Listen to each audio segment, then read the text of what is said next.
মে মাসেই দেশে চালু হচ্ছে স্পেসএক্সের স্যাটেলাইট সেবা।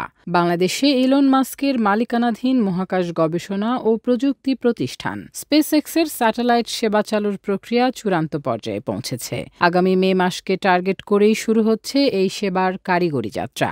গত ২৩ এপ্রিল কাতারের দোহায় আয়োজিত আর্থনা সম্মেলনের সাইডলাইনে স্পেসএক্সের গ্লোবাল এঙ্গেজমেন্ট বিষয়ক ভাইস প্রেসিডেন্ট লরেন ড্রেয়ার সৌজন্য সাক্ষাৎ করেন বাংলাদেশের অন্তর্বর্তী সরকারের প্রধান উপদেষ্টা ড মোহাম্মদ ইউনূসের সঙ্গে। সেখানেই তিনি জানান, আমরা একেবারে শেষ পর্যায়ে এসে পৌঁছেছি। আমি আমার টিমকে নির্দেশ দিয়েছি যেন মে মাসেই সেবাটি চালুর কারিগরি প্রস্তুতি সম্পন্ন করে। সাক্ষাতে উভয় পক্ষ স্পেসএক্সের সেবা বাংলাদেশে বাস্তবায়ন নিয়ে আশাবাদ ব্যক্ত করেন। প্রধান উপদেষ্টা ড মোহাম্মদ ইউনূস এই অগ্রগতিকে বাংলাদেশের একটি বড় খবর হিসেবে উল্লেখ করে বলেন, মানুষ দিন গুনছে, যখন সেই সময়টি আসবে তখন তা উদযাপনযোগ্য একটি মুহূর্ত হবে। কিছুদিন আগেই বাংলাদেশে পরীক্ষামূলকভাবে চালু হয়েছে ইলন মাস্কের আরেক প্রযুক্তি প্রকল্প স্টারলিংক। এবার স্পেসএক্সের স্যাটেলাইট সেবা যোগ হলে দেশের ডিজিটাল সংযোগ, দুর্যোগকালীন যোগাযোগ ও সামুদ্রিক নিরাপত্তা খাতে উল্লেখযোগ্য অগ্রগতি আসবে বলে মনে করছেন বিশ্লেষকরা।